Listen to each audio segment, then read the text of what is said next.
A todos, un gusto saludarlos.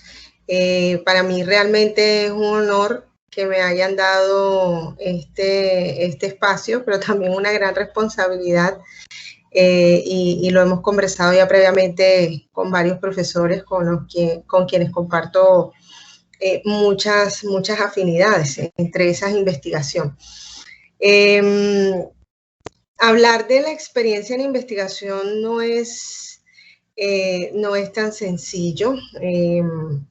Digamos que lo voy a enfocar un poco desde las diferentes etapas que he tenido como estudiante de pregrado, como estudiante de posgrado y ahora como profesor. Realmente a lo largo de todo este tiempo, solamente me quedo con una frase de todas esas etapas, y es que la investigación es un camino, es una decisión de vida. No es una cosa momentánea, ni lo voy a hacer por moda, ni porque creo que eso me puede dar plata o dinero, me puede hacer famoso. En realidad, como si mis profesores estuvieran acá, dijeran, es que la investigación no es que dé mucho dinero. Y es cierto. Entonces, la decisión es esa, y es la encrucijada más difícil que nos toca enfrentar como médicos, especialmente porque para nadie es un secreto que cuando nosotros tomamos la decisión de estudiar medicina, lo mínimo que esperan nuestros papás y la sociedad y quienes nos conocen es que estemos en un hospital, en un escritorio, en un consultorio, atendiendo pacientes y pues ayudándole a los pacientes.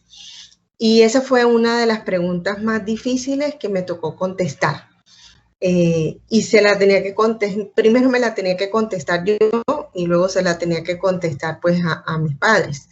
El tema es que cuando ya tú tomas esta decisión y claro lo que tú quieres ser y es lo que te apasiona, lo demás se da por añadidura. Realmente las piezas se van acomodando y vas encontrando personas, situaciones, elementos que te pueden permitir desarrollarte. Entonces, nadie te va a empujar, nadie te va a llevar por el camino que tú no quieres caminar.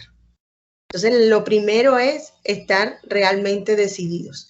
En mi caso particular, la decisión de hacer esta vida y este camino la tomé desde que estaba en cuarto semestre de medicina. Cursaba en ese momento en la Universidad de Cartagena, se llamaba Biología 2, y esta biología 2 tenía microbiología, todas las logías, decía yo en ese momento, cursaba junto a esa biología 2, cursaba patología, que eran las dos materias más, digamos, fuertes del semestre, y aparte, pues lo que era el componente social, que para el caso de la universidad de donde yo egresé como médico, se llamaba medicina social. Entonces, durante ese cuarto semestre fue un antes y un después. En realidad me permitió tomar decisiones y saber qué quería hacer yo en mi vida. Entonces, por eso les digo que siempre es un tema de enfrentarse a una disyuntiva, qué voy a hacer, qué quiero ser, y ponerse uno a trabajar en eso que quiere ser. No esperar a que te llegue el diploma para entonces decir, es que yo ahora quiero ser cirujano. No, tú te preparas desde antes para eso. Te vas encaminando y vas buscando modelos, vas mirando a lo largo de tu carrera, puedes ir mirando profesores, áreas que te sean afines, que te gusten, y vas mirando modelos tanto de lo que tú quieres ser como modelos de lo que no quieres ser. Y no aquello, digamos, independientemente de lo que ocurra durante la carrera y durante, digamos, durante lo que vives en el día a día, porque pueden pasar muchas cosas. Nosotros, tanto los estudiantes como los profesores, o en este caso los profesionales médicos, especialistas, siempre estamos sometidos a mucha presión, sobre todo porque estamos atendiendo vidas. Y no, digamos, uno dice, no me puedo dar el lujo de cometer un error, porque un error significa una vida. Entonces, las personas respondemos de forma distinta a la presión. Y a veces, cuando ya uno es profesor, somete al estudiante a cierta presión para tratar o intentar de que ese estudiante se prepare para lo que va a ser la vida real. Es que es la vida real. En la vida real no te tratan con pañitos de agua tibia, no te soban, no te apapachan. En la vida real te golpean, y muy duro. Entonces, digamos que en mi vida de estudiante pasé por muchas situaciones de presión intensa, e incluso situaciones donde los profesores nos decían cosas que realmente uno dice, ¿cómo es profesor? Pero al final de cuentas, después de mucho tiempo en el camino, me di cuenta de dos cosas. Uno, ese profesor no me define. Ese profesor no me va a decir a mí qué quiero ser o qué no quiero ser. Y no me va a decir si yo voy a ser médico o no. O sea, sí, puede tener una influencia hasta cierto punto en ese semestre, pero no me determina, porque el deseo es mío, la decisión es mía. Entonces, cuando ya uno entiende eso, ya lo que te digan, no importa, tú tienes tu norte claro y nadie te define, porque ya tú tienes tu decisión establecida. Y lo digo porque durante mi carrera, cuando yo empecé como estudiante monitor del Instituto de Investigaciones Inmunológicas, yo no lo hice porque el profesor me fue a buscar, lo hice porque yo quise y yo lo fui a buscar. Yo busqué al profesor porque yo quería seguir ese modelo de vida.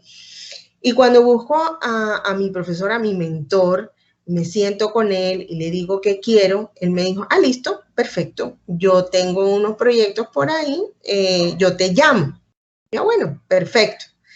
Pero ya yo sabía y era muy insistente con ese profe y estaba muy pendiente de lo que ese profe hacía o decía o lo que yo podía, en dónde podía participar dentro del instituto, y poco a poco me fui enrolando. ¿Qué hice? Y entendí también que no era una cuestión de que es que no tengo tiempo o es que tengo muchas clases y no puedo estar. No, era una cuestión de que yo era quien tenía que sacar el tiempo. Si yo quería estar, y vuelvo al tema, es una decisión. Si yo quiero hacer esto, pues yo tengo que sacar el tiempo. Ser semillerista, ser monitor, es tiempo extra, tiempo más allá del tiempo de estudiar. ¿Y eso qué me generó? Me generó varios cambios duros, cambios alrededor de mis compañeros, de mis amigas, de mis amigos, porque llegó el momento en donde yo tenía que decidir, o mi tiempo libre lo invierto en sentarme. Nosotros teníamos una zona que se llamaba Las Hamacas en la Universidad de Cartagena. O sea, o me quedo allá sentada en las hamacas echando el cuento, o me voy para el instituto. La decisión que yo tomé, me voy para el instituto. Y lo primero era que me decían, pero ¿tú qué vas a hacer allá? ¿Qué es lo que diablos haces en ese laboratorio? Eso por un lado. Y por el otro, tenía que adicionalmente decidir cómo voy a repartir mi tiempo para estudiar. Y realmente logré encontrar una disciplina tan interesante de estudio que eso me llevó a que en los últimos semestres me ganara la beca por mejor promedio. Y fueron como digo yo, las matrículas más baratas que pagaron mis padres en la universidad, y todo fue gracias a esa disciplina. Pero además de eso tuve que enfrentar profesores para quienes el concepto de un investigador en medicina no era fácilmente conciliable. Pero de alguna forma, con ayuda de los profesores, con el apoyo que tuve de mis profesores mentores, y del instituto, pues realmente no fue tan complejo ni tan difícil. Ahora el camino es más sencillo porque muchos de los profesores que estamos en estos momentos vinculados con las universidades, los que somos de planta y hacemos investigación, entendemos el sistema y entendemos que en medicina no solamente existe el médico que está sentado en un escritorio o en un consultorio atendiendo pacientes. Existen varias formas de hacer medicina. Está el médico que se mete en aspectos gerenciales, está el médico que se dedica a, digamos, a la parte asistencial, y está el médico que se dedica a la parte de investigación, y eso existe. Y por eso en las compañías farmacéuticas hablamos de los médicos de enlace. Son médicos que se han dedicado a entender investigación clínica, a conectarse con ese elemento. Entonces, ya en la época actual, ustedes no tienen esa talanquera. A mí me tocó enfrentarla. Al punto que hubo una serie de situaciones donde los profesores realmente golpeaban muy duro, donde más le dolía a uno, que era la nota. Y yo me preparaba y estudiaba mucho, eso fue en 8º semestre más o menos, cirugía. Y yo le decía al profesor, tenía una rotación de urología y preparaba los seminarios y todo, y el día que iba a colocar las notas, entonces colocó la nota de todo el mundo y a mí no me puso nota. Y me tocó pararme de frente y decirle, profesor, un momento, ¿qué pasó con mi nota? ¿Por qué le coloca nota a todo el mundo y a mí no? Entonces me dice, sí, tú. No era una, digamos, no lo dijo de alguna manera con palabras feas, pero sí el tono era muy diciente. Entonces yo, pues estuve a punto de contestarle, pero entendí también mi posición como estudiante y me aguanté. Entonces yo le dije, de todas maneras, profesor, creo que usted me tiene que calificar, independientemente de si se acuerda o no, yo estoy aquí y le estoy pidiendo que me diga qué nota me va a poner. Terminó poniéndome, ya no me acuerdo cuánto, pero siempre fue una menor nota referente a lo que habían dicho otros compañeros que ni siquiera hablaron en la rotación. Yo dije, bueno, este profesor no me determina porque justo en esa semana que terminaba esa rotación y me dieron la nota, a los 2 días posteriores, yo iba a dar una charla en el Congreso de Pediatría. Entonces, ¿saben qué significó para mí esas palabras del profesor? Nada. ¿Me determinó? No. Fui a poner quejas allá ni siquiera conocía al decano. Entonces, yo no fui a poner quejas. Listo. Algún día, profesor, usted se dará cuenta que se equivocó con esta estudiante. Y simplemente a los 2 o 3 días ya yo tenía la presentación de un trabajo de investigación que venía haciendo con mi mentor en el instituto. Y logré sacar el trabajo y logramos ir al congreso. Me disfrutaba los congresos, de todos los congresos, porque llevábamos muchos trabajos. Entonces, digamos que todo eso en el marco de una decisión. Entonces, fíjense que el punto aquí es entonces, lo más importante es que cada uno se revise y tome la decisión de si va por ese camino o si va por otro camino. Y el camino que decida, ese camino lo tiene que cultivar, lo tiene que luchar, lo tiene que trabajar. Y sin importar lo que otros digan. ¿Por qué? Porque la seguridad está en uno y la decisión está a nivel interno, no a nivel externo. Entonces, más allá de lo que pueda pasar en el exterior, lo más importante es lo que está ocurriendo en nuestro interior, en nuestra mente, en nuestro corazón, en todo. Entonces, creo que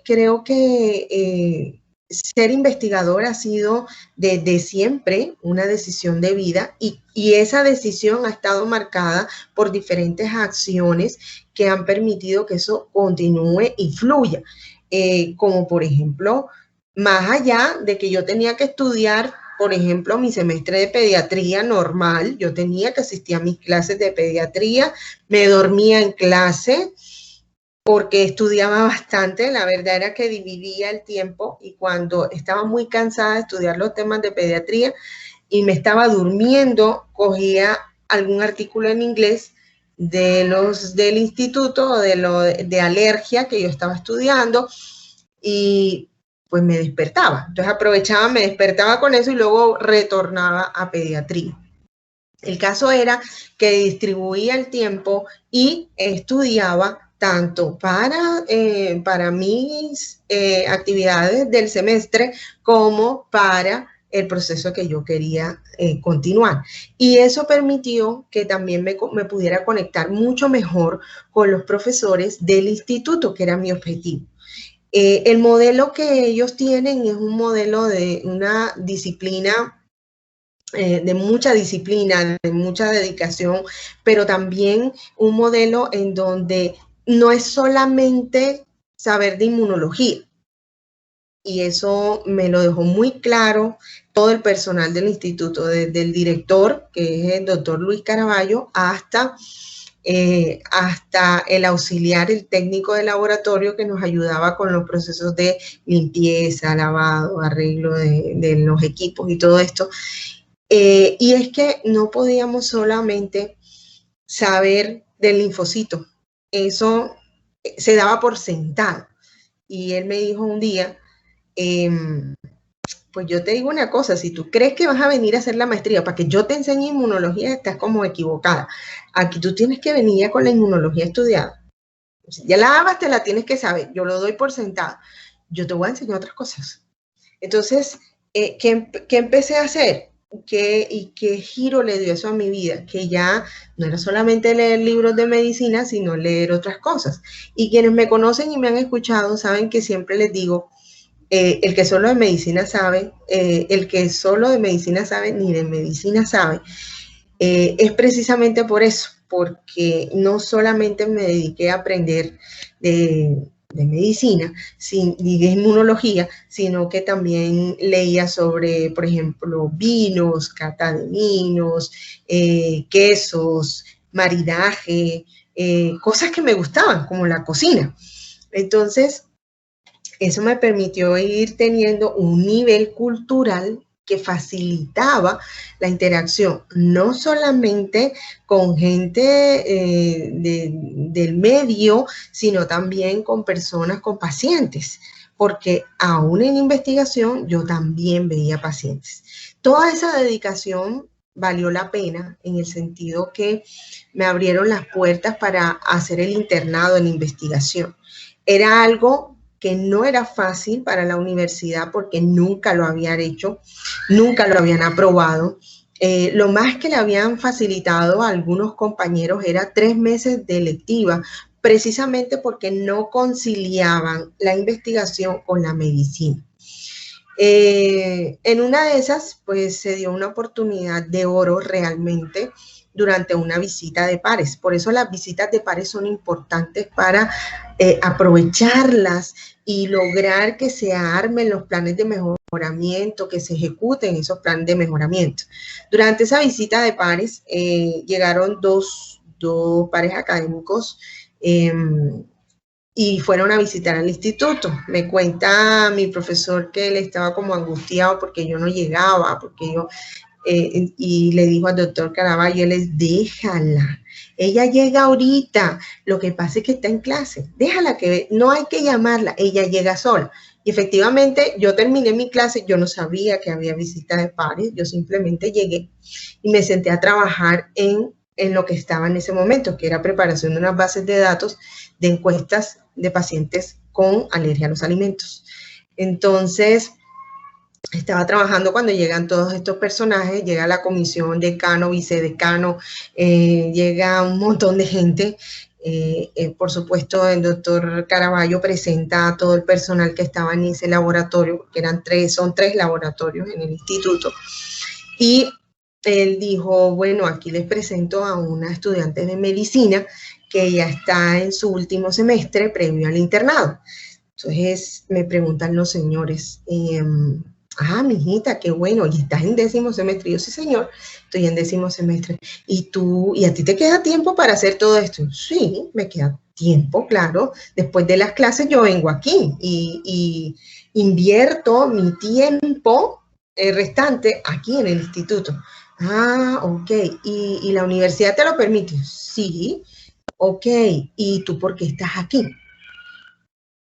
Realmente mi respuesta en ese momento, porque esto me gusta, una respuesta relajada, tranquila, inesperada.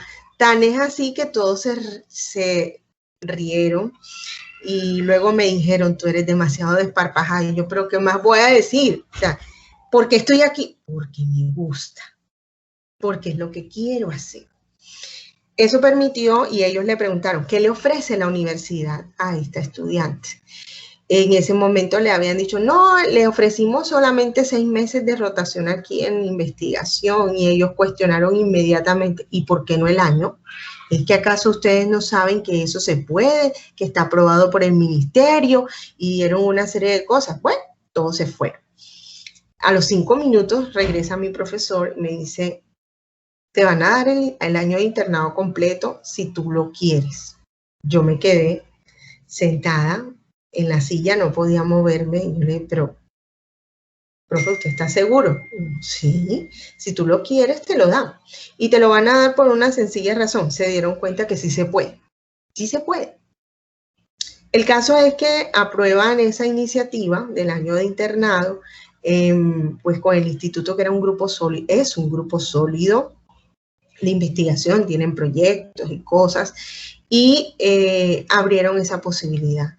Y me convertí interna en investigación o interna especial en la Universidad de Cartagena. Y posteriormente, por supuesto, me preparé para la maestría. Y en el medio de todo eso, pues tuve la oportunidad de conocer mucha gente, de entrenarme en biología molecular, de entrenarme en genómica, de entrenarme en muchas herramientas gracias a los proyectos de investigación. Entonces, digamos que lo que quiero dejar aquí como centrado es la idea de que la investigación es una decisión, es un estilo de vida. Y cuando tú decides, tú buscas los caminos, buscas las personas, te conectas con la gente. No es que los investigadores sean inalcanzables, no, es que te toca dejar algo, te toca negociar contigo en lo que tú quieres para ver qué vas a dar tú de tu vida para que te permitas ser investigador. Entonces, en ese sentido, el mensaje es pensarlo muy bien, estar decididos, y con base en esas decisiones, pues ya las cosas se van dando en el camino, siempre que tú estés seguro o segura de la decisión que quieren llevar. Ese es el mensaje.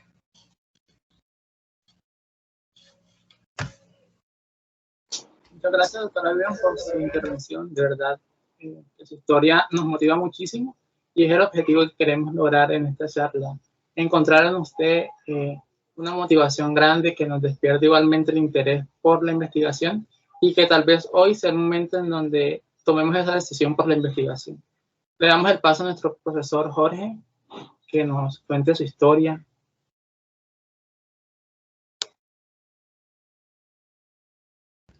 Bueno, nuevamente, buenas tardes a todos. Vivian, muchas gracias por tu experiencia. Es bueno siempre escucharla. La experiencia de Vivian es muy interesante. Me pone muy contento verlos a ustedes en esta iniciativa. Yo estuve en el mismo lugar de ustedes hace varios años. Como algunos de ustedes ya que me han conocido, pues desafortunadamente con muy poco tiempo he compartido con ustedes porque me reintegré a mis labores y se nos metió la pandemia. Y también he sido uno de los que ha odiado la virtualidad, pues lo reconozco. No me gusta, mejor el contacto directo y las actividades presenciales con ustedes. Y bueno, pues como ustedes algunos conocen, yo soy egresado del programa de medicina. Hice parte de la primera promoción, o sea, yo atravesaba la universidad cuando no había paredillas y iba a coger mangos, y cuando no existía ninguno de los bloques que ustedes conocen hoy en día. Prácticamente la universidad se reducía a 8 bloques, entre esos el último bloque era Gorgona, el bloque 8. Sin embargo, es interesante ver cómo esto ha evolucionado hasta el punto que hoy ustedes tienen una asociación científica de estudiantes donde la universidad les brinda un aval, donde ustedes cuentan con un apoyo institucional y donde tienen la posibilidad de escoger una cantidad de opciones que ustedes creen que son pocas, pero realmente son muy buenas y que antes no existían, en mi época no existían. Entonces, más hablar de experiencia de investigación, yo creo que pudiéramos enfocar esto entre lo que es la curiosidad y la imaginación, porque tal vez en medicina lo podemos nosotros llamar como método científico o especialidades o posgrados en investigación, pero a la larga esto se resume en curiosidad, en imaginación que cada persona puede tener. Y esto es muy importante porque seguramente muchos de ustedes tuvieron muchos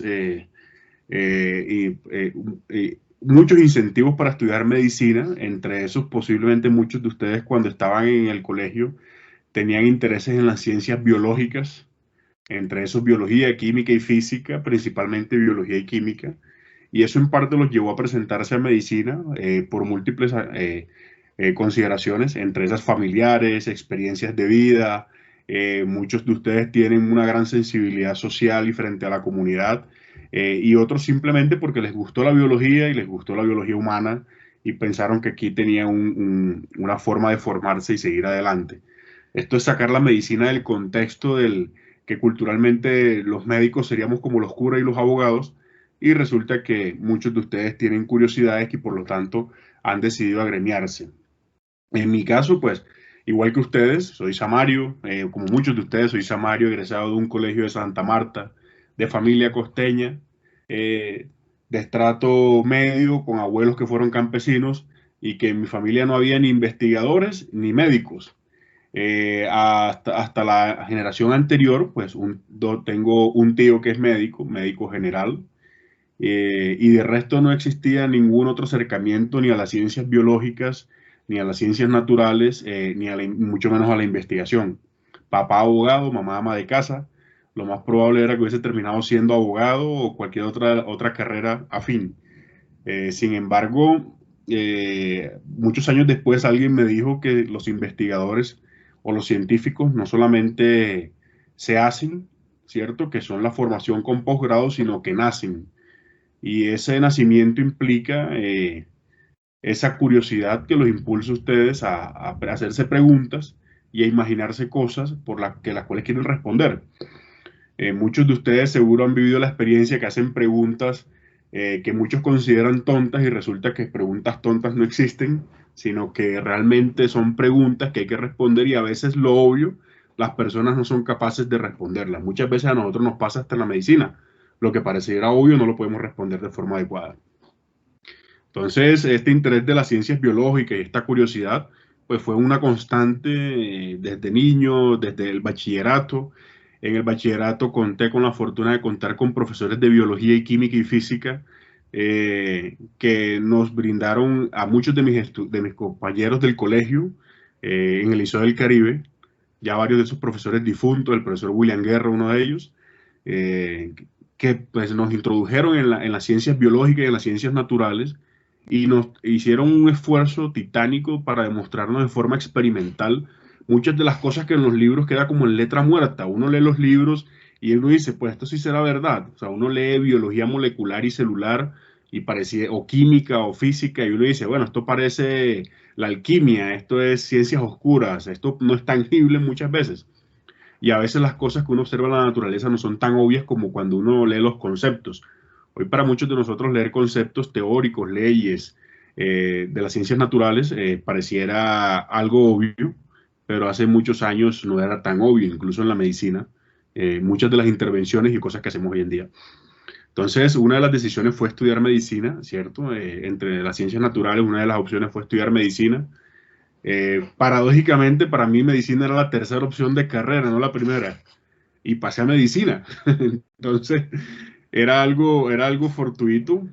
Entonces, yo siempre me he considerado un biólogo humano más que propiamente un médico. y así llevé los primeros años de carrera.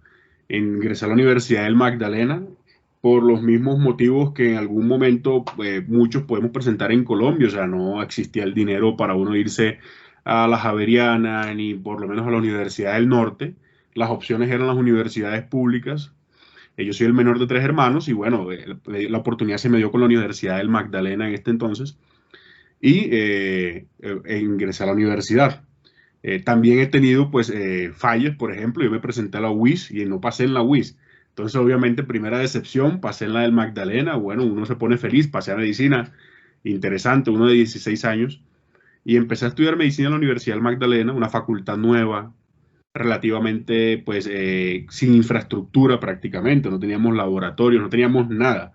Prácticamente utilizar la misma infraestructura que utilizaban muchos de los programas como ingeniería pesquera, agronomía y biología, que son como de los más antiguos de la universidad.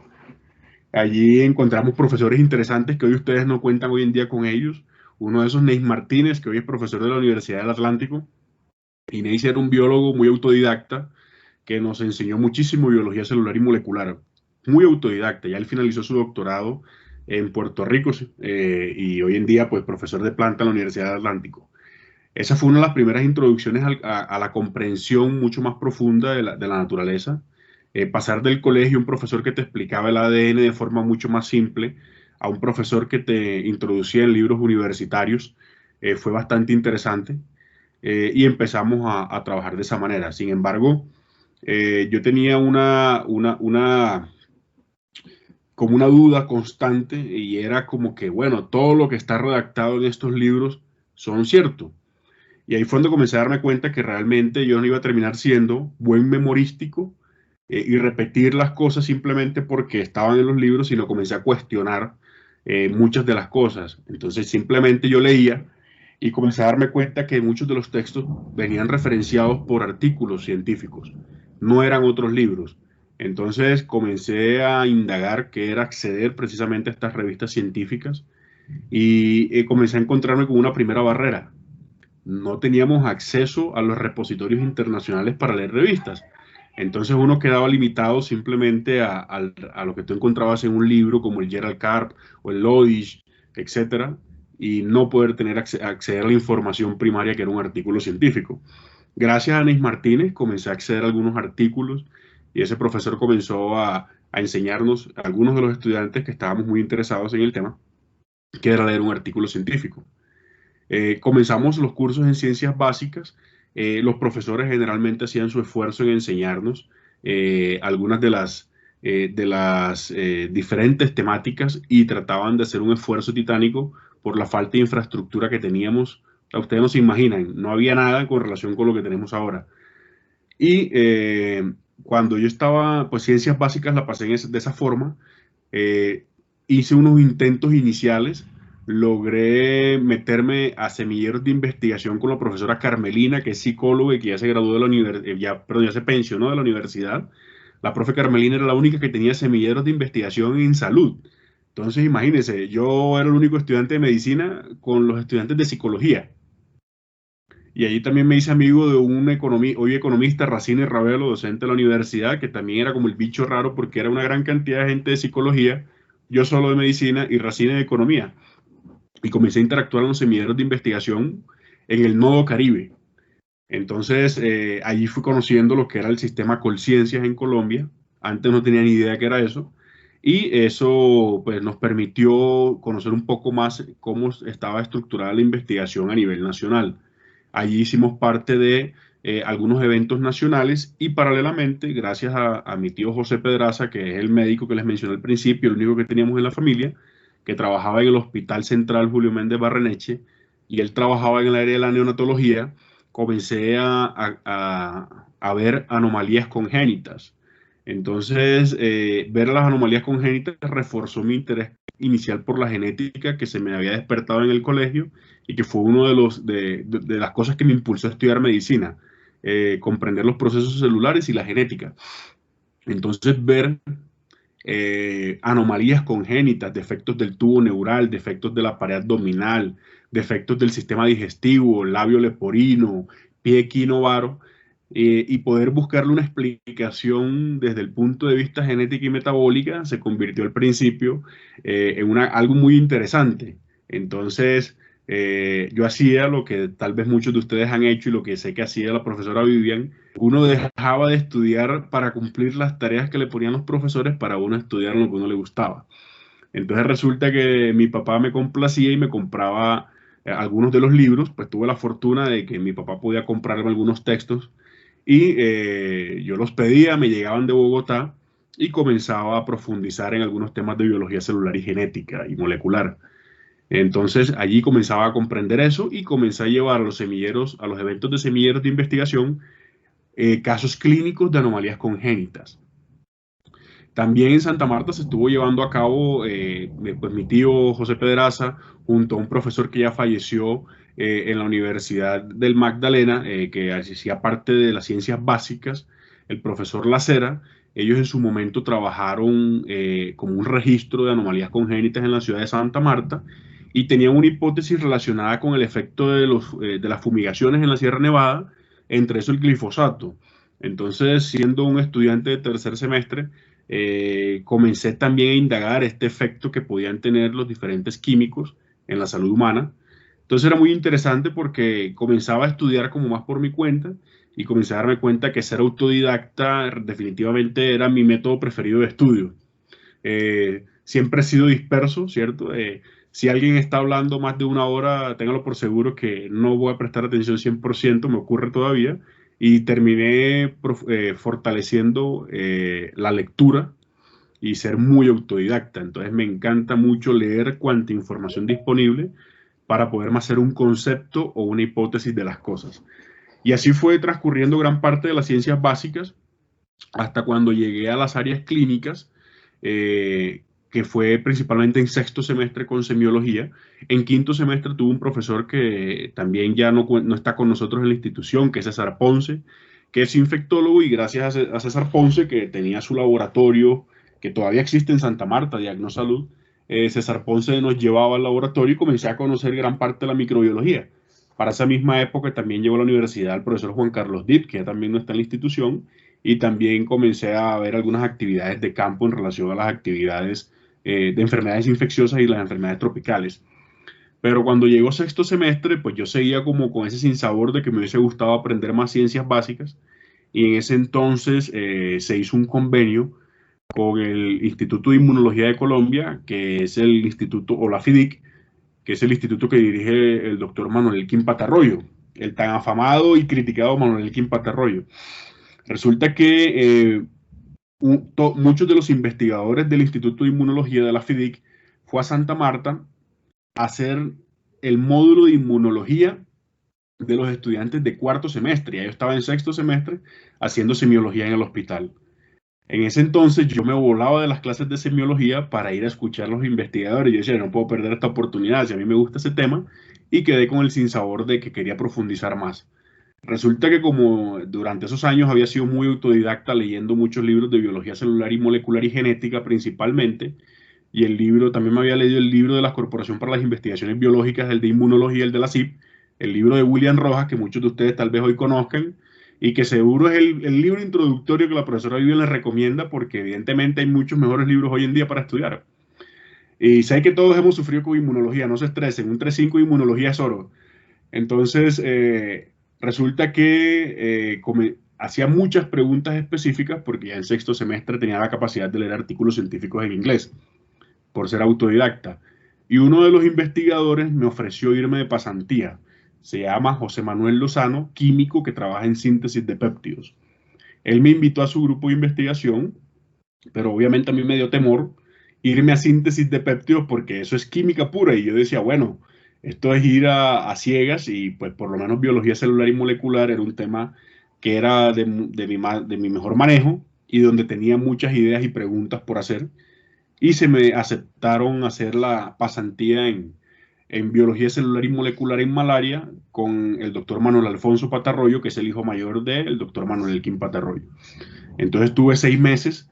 Como la Universidad del Magdalena no estaba preparada en ese momento para estudiantes con intereses en investigación, me tocó suspender la carrera e irme a hacer mi pasantía en biología celular y molecular en malaria en Bogotá.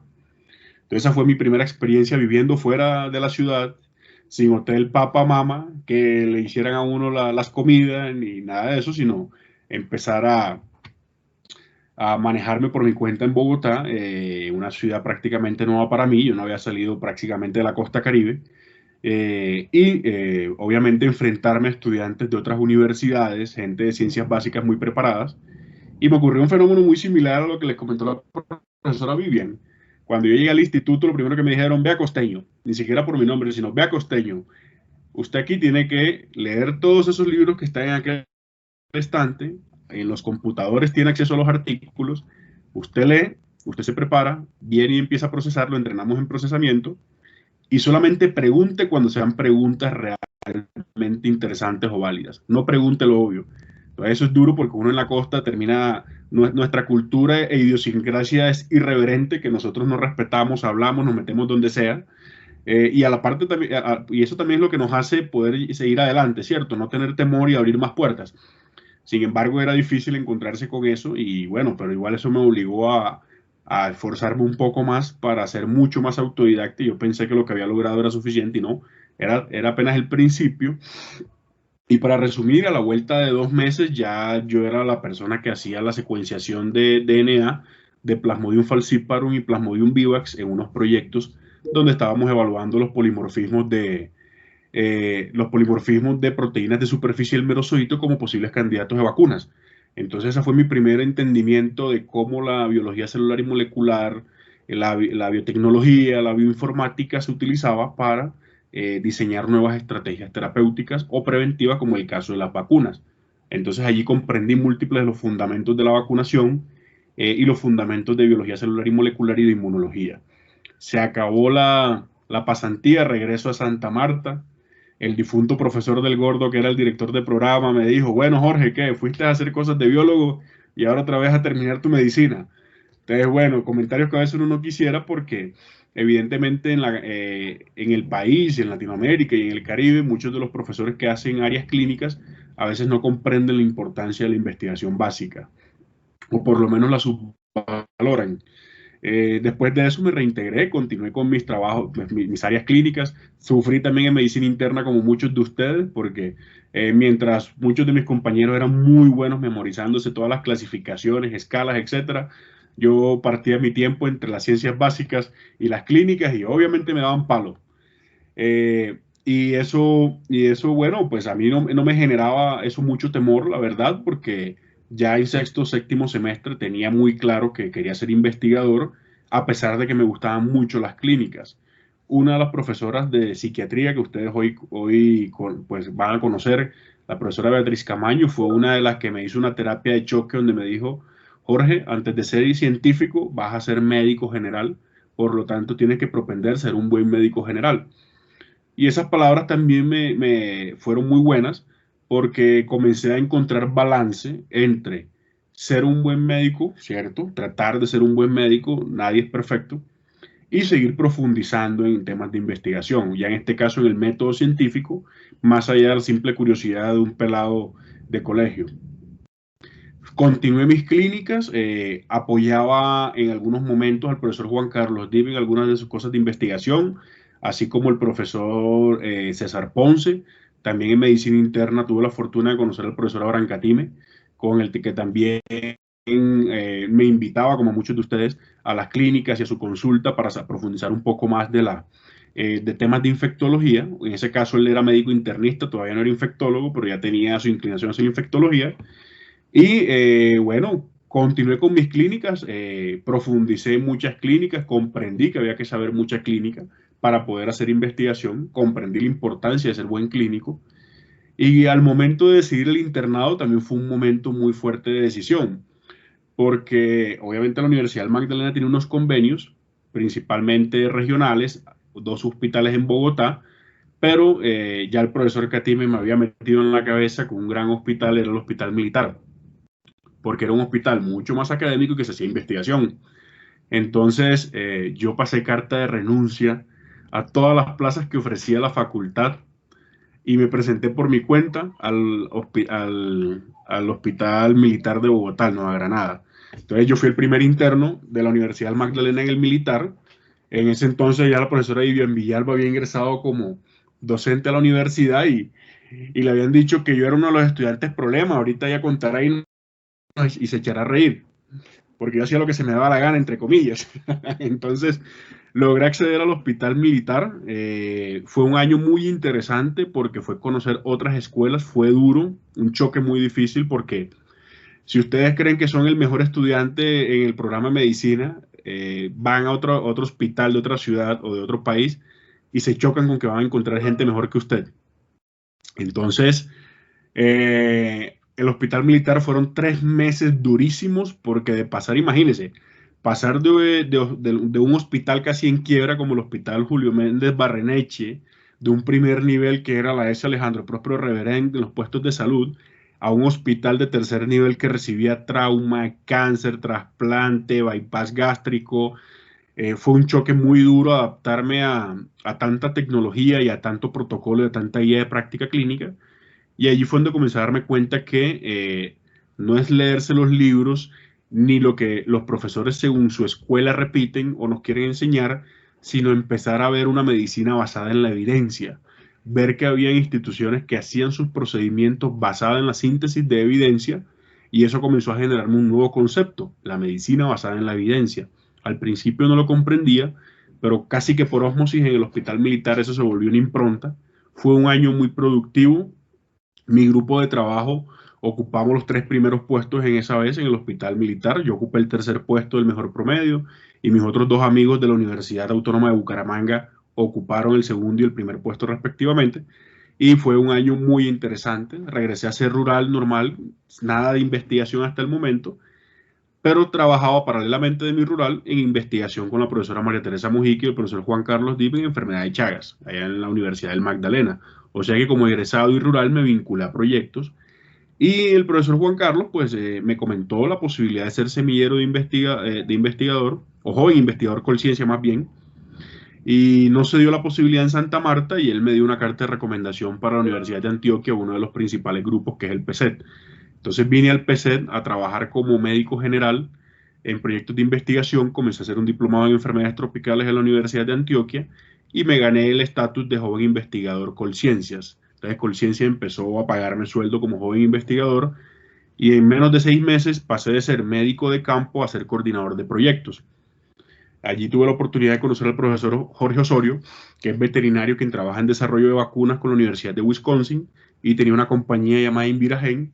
Y entonces pasé de ser un pinche médico general, y no pinche porque sea una palabra grosera, sino de estar como medio desubicado, alguien que quería seguir en investigación, pero sin tener un panorama claro, que le gustaban algunos temas como genética, inmunología, cáncer e infecciosas, a entrar a un panorama de grandes ligas, de un profesor que te dice, bueno, usted es muy bueno, pida la visa porque nos vamos para eventos académicos internacionales. Entonces duré 2010, 11, 12 y 13 dirigiendo proyectos con fondos internacionales, donde me tocó aprender casi que el inglés también de forma autodidacta, porque sin la posibilidad de hacer cursos formales, viajando frecuentemente a Estados Unidos, a la Universidad de Wisconsin y a otras universidades para eventos académicos, presentando resultados de proyectos. Allí me empecé la maestría, entonces imagínense, haciendo maestría y trabajando en proyectos, muy duro. Y bueno, la opción era hacer doctorado o hacer residencia médica, decidí por doctorado. La opción era irme para Estados Unidos, pero tuve una niña, ya mi hija tiene 9 años, va para 9 años, y obviamente eso le cambia a uno decisiones de vida, y me quedé en Colombia haciendo el doctorado. Y antes de eso, bueno, cuando finalicé los proyectos con la de Antioquia, decidí parar y dije, bueno, voy a ver si de pronto vuelvo a la asistencial, a ver si me sigue gustando. Duré un año trabajando en urgencia y definitivamente no, soy investigador.